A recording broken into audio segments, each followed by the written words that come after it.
Assalamualaikum warahmatullahi wabarakatuh. Selamat pagi anak-anak kuat SMK Negeri 1 Surabaya.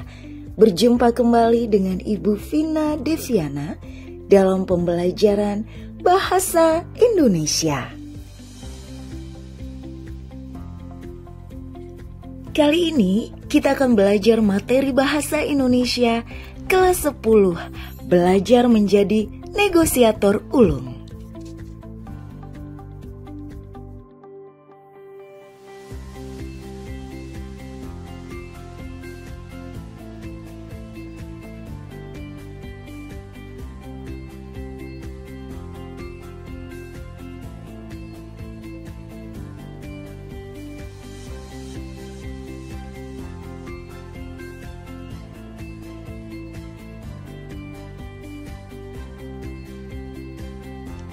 Kepentingan tiap orang berbeda-beda. Ketika ada dua orang dengan kepentingan yang berbeda saling berhadapan, diperlukan kesepakatan untuk mengakomodasi dua kepentingan tersebut. Dalam situasi seperti inilah diperlukan negosiasi. Misalnya pada saat di pasar, penjual ingin dagangannya terjual dengan harga tinggi. Hal ini berbeda dengan pembeli yang ingin membeli barang dengan harga rendah. Dua kepentingan ini akan bisa sama-sama terpenuhi dengan adanya negosiasi. Pada umumnya, seseorang melakukan negosiasi untuk mempengaruhi lawan bicaranya agar mau memenuhi keinginan orang tersebut.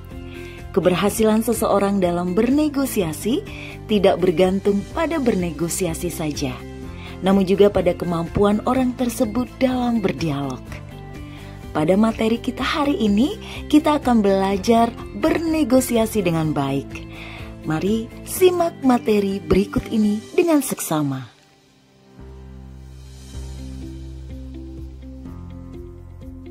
Secara etimologi, negosiasi berasal dari kata to negotiate yang artinya merundingkan, membicarakan kemungkinan tentang suatu kondisi dan atau menawar.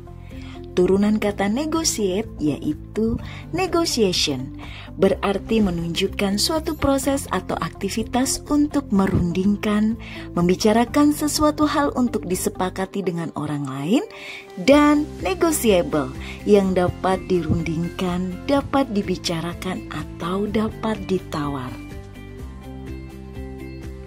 Secara sederhana, negosiasi dapat diartikan sebagai bentuk interaksi sosial yang berfungsi untuk mencapai kesepakatan di antara pihak-pihak yang mempunyai kepentingan berbeda. Negosiasi melibatkan dua pihak yang memiliki kepentingan berbeda. Dua pihak yang melakukan negosiasi disebut negosiator. Beberapa strategi yang digunakan dalam bernegosiasi antara lain strategi menang-menang atau win-win strategi, strategi menang-kalah, win-loss strategi, dan strategi kalah-kalah, loss-loss strategi. Secara umum, negosiasi memiliki ciri-ciri sebagai berikut. Yang pertama, negosiasi dilakukan oleh dua pihak atau lebih, baik antar individu, antar lembaga, maupun antara individu dan lembaga. 2. Negosiasi dilakukan dengan cara komunikasi secara langsung. 3. Negosiasi dilakukan apabila terdapat perbedaan pendapat, keinginan dan tujuan antara dua pihak atau lebih. 4. Hasil negosiasi berujung pada dua kemungkinan, yaitu sepakat atau tidak sepakat. Negosiasi dapat disajikan dalam bentuk teks. Teks negosiasi adalah teks yang berisi interaksi sosial antar orang untuk menetapkan keputusan di antara pihak-pihak yang mempunyai kepentingan berbeda. Dalam teks negosiasi, kedua belah pihak yang bersangkutan memiliki hak yang sama dalam menentukan kesepakatan. Hasil akhir atau penyelesaian negosiasi memerlukan persetujuan antara kedua belah pihak, sehingga proses untuk menerima dan memberi dalam hal ini sangat berlaku untuk mencapai kesepakatan bersama. Ada beberapa faktor yang dapat mempengaruhi keberhasilan negosiasi. Berikut mari kita simak faktor-faktor yang mempengaruhi keberhasilan negosiasi. Yang pertama, kesepakatan yang ditawarkan harus menguntungkan kedua belah pihak dan tidak boleh ada yang dirugikan. 2. Adanya kesepakatan antara kedua belah pihak yang terkait. 3. Kesepakatan yang dicapai harus praktis dan dapat dilakukan oleh kedua pihak. 4. Penawaran harus didasari dengan alasan yang kuat dan mampu mempengaruhi pihak lain. 5. Kedua pihak tidak saling memaksakan kehendak atau keinginan. Dan yang keenam, mementingkan kepentingan bersama.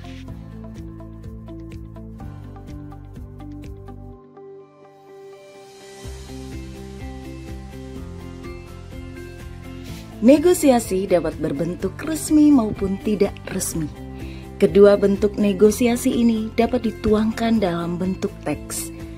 Teks negosiasi adalah teks yang di dalamnya berisi proses untuk mencapai suatu perjanjian atau kesepakatan antara kedua belah pihak. Kesepakatan tersebut untuk memenuhi kepuasan pihak yang bersangkutan dalam elemen tertentu, seperti kerjasama dan kompetisi. Teks negosiasi memiliki pola penyajian dan penyampaian yang berbeda-beda.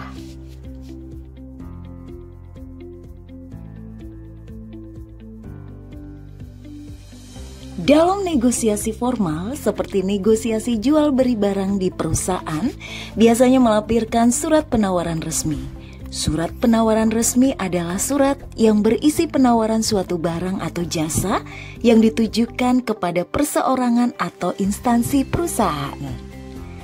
Surat penawaran resmi untuk menawarkan barang kepada calon pembeli.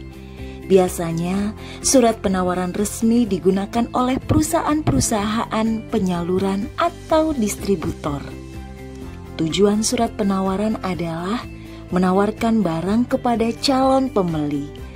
Surat penawaran pada umumnya berbentuk formal serta jelas mencantumkan perincian harga dan jenis barang yang ditawarkan kepada perusahaan lain. Surat penawaran dapat memudahkan penjual untuk memperkenalkan produk kepada calon pembeli, terutama produk yang belum terlalu dikenal masyarakat. Surat ini biasanya dikirimkan oleh penjual sebagai balasan atas surat permintaan penawaran dari calon pembeli. Namun, bisa dikirimkan kepada calon pembeli yang tidak mengajukan surat permintaan jika penjual bermaksud mempromosikan dagangannya. Secara umum, struktur surat penawaran sebagai berikut. 1. Kepala surat atau kop surat berisi nama lembaga atau instansi, alamat, kontak telepon, dan website atau email. 2. Tempat dan tanggal surat yang menjelaskan lokasi dan waktu ditulisnya surat tersebut. 3. Nomor surat meliputi nomor urut penulisan surat, kode surat, angka bulan dan tahun. Yang keempat, lampiran berguna bagi penerima surat tentang adanya keterangan-keterangan tambahan selain surat itu sendiri. 5. Hal merupakan inti surat penawaran. 6. Alamat penerima surat. 7. Salam pembuka. 8. Isi surat yang terdiri atas pembuka, isi atau maksud surat, dan penutup. Selanjutnya, salam penutup. Dan yang terakhir, nama jelas pengirim dilengkapi tanda tangan dan nama terang pembuat surat. Struktur teks negosiasi. Teks negosiasi memiliki struktur teks yang membedakannya dengan jenis teks lainnya. Dalam teks negosiasi, terdapat bagian awal, inti, dan penutup teks. Secara umum, struktur teks negosiasi yaitu orientasi, pengajuan, pemenuhan, penawaran, dan persetujuan. Mari kita bahas struktur teks negosiasi berikut ini. Yang pertama, orientasi. Orientasi adalah pengenalan awal atau perbincangan awal antara pihak pertama dan pihak kedua. Orientasi pada teks negosiasi merupakan struktur yang pertama kali muncul dan menjadi pembuka dari percakapan sebuah negosiasi. Dalam bagian orientasi, biasanya terdapat kalimat basa-basi seperti sapaan dan salam. 2. Pengajuan. Pengajuan adalah saat pihak pertama menanyakan atau mencari barang yang diinginkan kepada pihak kedua. Bagian ini biasanya berisikan pertanyaan mengenai barang atau masalah yang sedang dihadapi. Bagian ini juga merupakan awal terjadinya negosiasi antara kedua belah pihak. 3. Penawaran. Penawaran adalah terjadinya tawar-menawar antara penjual dan pembeli. Bagian penawaran merupakan inti dari sebuah proses negosiasi. Inti dari sebuah negosiasi adalah terjadinya proses tawar-menawar antara kedua belah pihak dengan mengajukan beberapa usulan yang menguntungkan. Awal sebuah kesepakatan akan muncul pada bagian ini. 4. Persetujuan. Pada bagian ini menunjukkan bahwa kedua pihak yang terkait sudah memiliki kesepakatan yang saling menguntungkan. Persetujuan terwujud ketika kedua belah pihak setuju dengan kesepakatan yang terjadi. Ketidaksetujuan terjadi jika kedua belah pihak tidak mencapai kesepakatan. Contoh persetujuan dalam negosiasi adalah ketika pembeli membayarkan sejumlah uang untuk barang yang dibeli dan penjual memberikan barang. Berdasarkan penjelasan tersebut, maka bisa disimpulkan bahwa struktur teks negosiasi berupa orientasi, pengajuan, penawaran, persetujuan, setuju atau tidak setuju.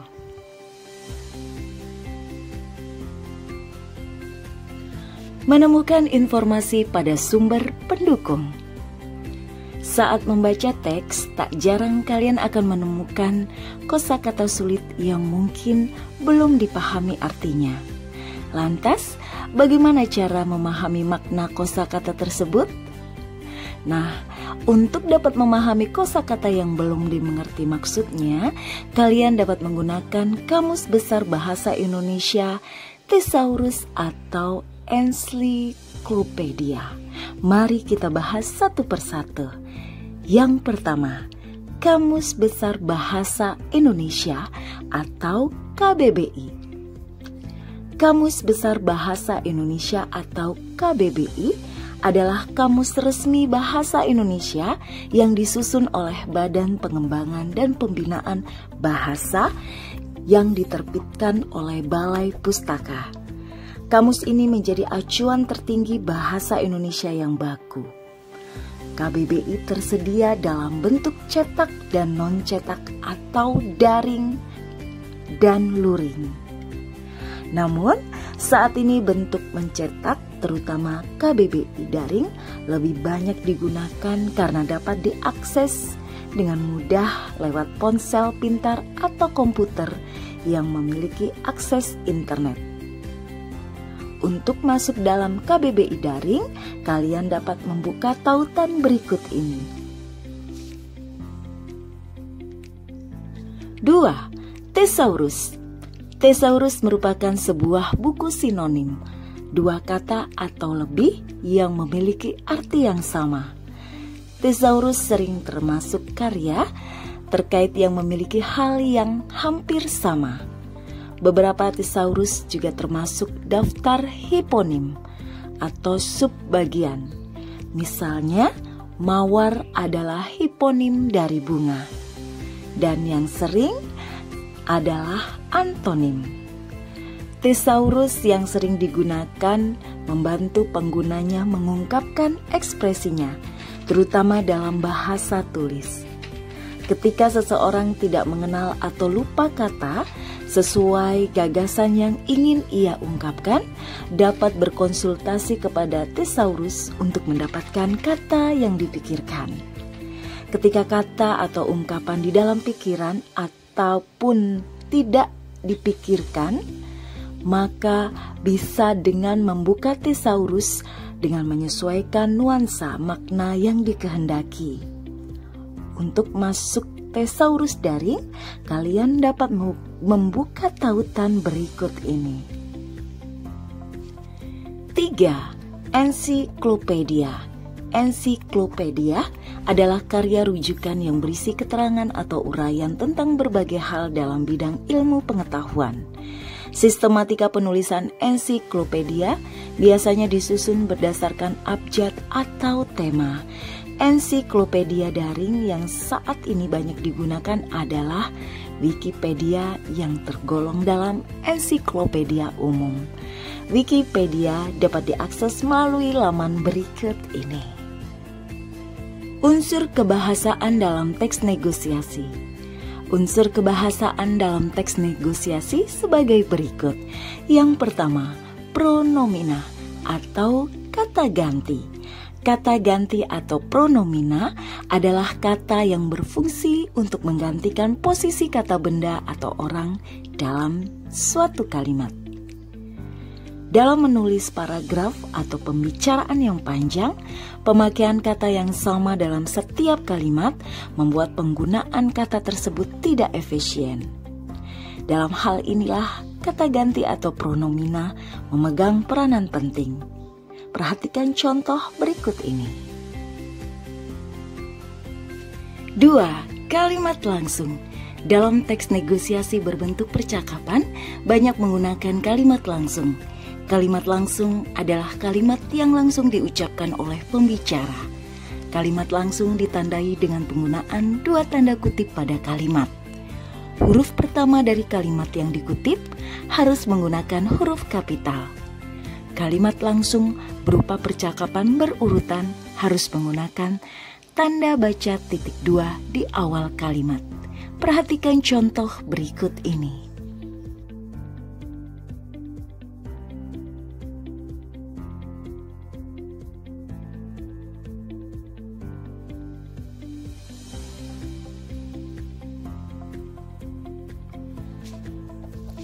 Tiga, kalimat deklaratif dan interrogatif.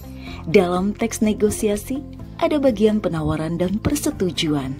Bagian penawaran dan persetujuan biasanya menggunakan kalimat deklaratif dan interrogatif. Kalimat deklaratif adalah kalimat yang bertujuan memberikan informasi atau disebut pernyataan. Kalimat deklaratif bertujuan memberitahu pendengar atau pembaca tentang sesuatu yang diketahui oleh pembicara. Adapun kalimat interrogatif adalah kalimat berisi pertanyaan yang bertujuan mendapatkan informasi. Kalimat interrogatif digunakan untuk menanyakan sesuatu dalam teks negosiasi. Perhatikan contoh kalimat deklaratif dan kalimat interrogatif berikut ini.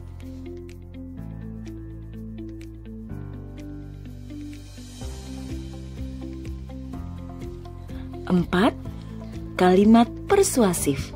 Dalam teks negosiasi, negosiator harus berusaha untuk meyakinkan partisipan agar mengikuti kemauannya.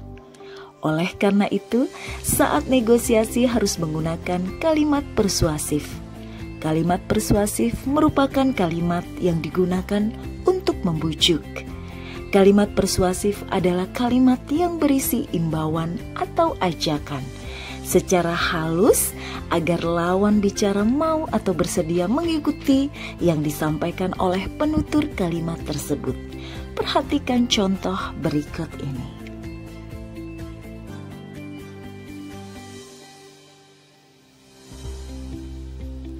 5. Tuturan pasangan. Tuturan adalah ucapan atau ujaran. Dalam negosiasi terdapat tuturan langsung berupa tanya jawab antara penutur dengan mitra tutur. Contoh berikut ini. Pasangan tuturan yang mungkin terdapat dalam negosiasi sebagai berikut. Yang pertama, memberi salam, membalas salam. 2, mengajukan pertanyaan, menjawab atau tidak menjawab. 3, meminta, memenuhi atau menolak permintaan. 4, memberi tawaran, menerima atau menolak tawaran.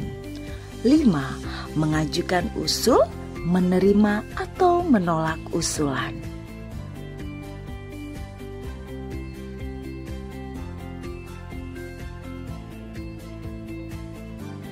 Menulis teks negosiasi berbentuk naratif.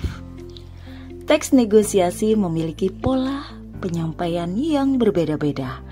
Teks negosiasi dapat disajikan dalam pola negosiasi berbentuk narasi, dialog, serta gabungan 3 bentuk pola tersebut. Pola penyajian berbentuk dialog seperti pada contoh yang telah kita bahas sebelumnya. Pola penyajian dalam bentuk dialog merupakan penyajian penulisan teks negosiasi yang berbentuk percakapan antar pihak yang melakukan negosiasi. Pola penyajian teks negosiasi berbentuk narasi merupakan penyajian teks negosiasi seperti sebuah cerita pendek. Dalam teks negosiasi berbentuk narasi terdapat tokoh yang bernegosiasi, alur dan setting cerita. Teks negosiasi dapat ditulis dalam bentuk dialog, narasi, ataupun gabungan antara dialog dan narasi. Hal penting yang harus diperhatikan dalam membuat teks negosiasi ialah harus terdapat konflik di dalamnya. Konflik yang dimaksud adalah pertentangan kepentingan dari kedua pihak yang bernegosiasi. Berikut adalah langkah-langkah mengkonstruksi teks negosiasi. Yang pertama, menentukan tema atau topik. Menulis teks negosiasi diawali dengan menentukan tema atau topik. Kalian bisa menentukan fokus latar belakang dan pokok permasalahan dari teks negosiasi. 2. Menentukan pihak yang terlibat. Biasanya dalam teks negosiasi hanya terdapat 2 orang, yaitu pihak penawar dan penerima tawaran. Namun, tidak menutup kemungkinan menambah pihak penawar menjadi lebih dari 1. Pihak yang terlibat harus memiliki kepentingan yang berbeda. 3. Menentukan perbedaan kepentingan antara 2 pihak. Negosiasi adalah bentuk interaksi sosial yang bertujuan mencari penyelesaian bersama di antara pihak-pihak yang mempunyai perbedaan kepentingan tanpa merugikan salah satu pihak. Oleh sebab itu, Anda harus menentukan terlebih dahulu perbedaan kepentingan tersebut. Misalnya, pembeli yang ingin harga murah dan penjual yang ingin menjual barang dengan harga mahal. 4. Menentukan kesepakatan antara 2 pihak. Negosiasi bertujuan memperoleh kesepakatan di antara kedua belah pihak. Jadi, Anda harus menentukan negosiasi tersebut berakhir dengan sepakat atau tidak sepakat. Jika sepakat, kesepakatan harus menguntungkan kedua pihak. 5. Menyusun kerangka teks. Kerangka teks berhubungan dengan struktur teks. Struktur teks negosiasi yaitu orientasi, pengajuan, penawaran, dan persetujuan. Kalian harus menyusun kerangka teks sesuai struktur tersebut. Merevisi kembali hasil tulisan utuh. Setelah menulis teks secara utuh, kalian bisa melakukan revisi atau perbaikan terhadap teks yang sudah ditulis. Revisi dilakukan dengan menyusun kembali, menambah atau menghilangkan paragraf, kalimat, atau kata.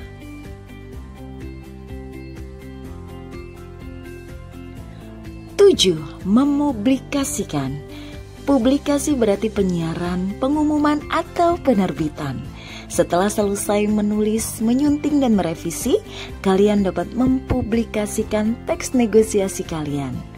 Kalian dapat mempublikasikan melalui media sosial, majalah dinding sekolah, tabloid sekolah, atau laman pribadi. Agar lebih menarik, lengkapi tulisan dengan gambar, foto, video, infografik, atau peta pikiran. Mempresentasikan teks negosiasi. Mempresentasikan teks dapat dilakukan dengan berbagai cara. Misalnya, teks negosiasi dipresentasikan dalam media role playing atau bermain peran.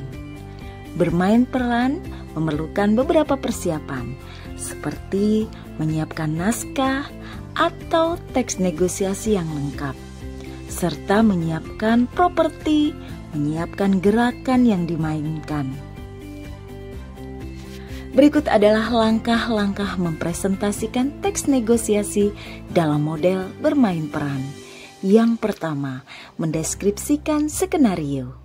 Pada tahapan ini, kalian dapat menjelaskan tahapan peristiwa yang terdapat dalam teks negosiasi. Urutan kejadian pada teks negosiasi perlu direncanakan dengan baik pada naskah. 2. Mempelajari karakter peran. Peran dalam hal ini tidak serumit saat kalian bermain drama. Dalam hal ini kalian hanya perlu berposisi dan tampil sebaik mungkin sebagai pihak-pihak yang terlibat dalam teks negosiasi tersebut. 3. Menentukan pemeran. Pilihlah pemeran sesuai jumlah pihak yang terlibat dalam naskah teks negosiasi. Kalian dapat melibatkan beberapa teman sebagai peran tambahan. 4. Menata panggung atau latar dan peralatan pendukung. Penataan panggung harus disesuaikan dengan latar teks negosiasi. Misalnya, latar pasar memerlukan meja dan kursi serta beberapa barang yang dijual. 5. Berlatih. Latihan dapat dilakukan beberapa kali dengan teman kelompok. Tujuannya menghafal naskah, menghilangkan demam panggung, dan melancarkan pengucapan. 6. Melakukan pemeranan. Kalian harus bermain peran sesuai naskah teks negosiasi yang sudah disusun. Upayakan tampil dengan maksimal dan sebaik mungkin. 7. Diskusi dan evaluasi.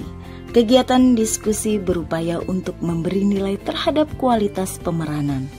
Pada kegiatan diskusi, juga memberikan saran masukan untuk perbaikan lebih lanjut pada penampilan selanjutnya.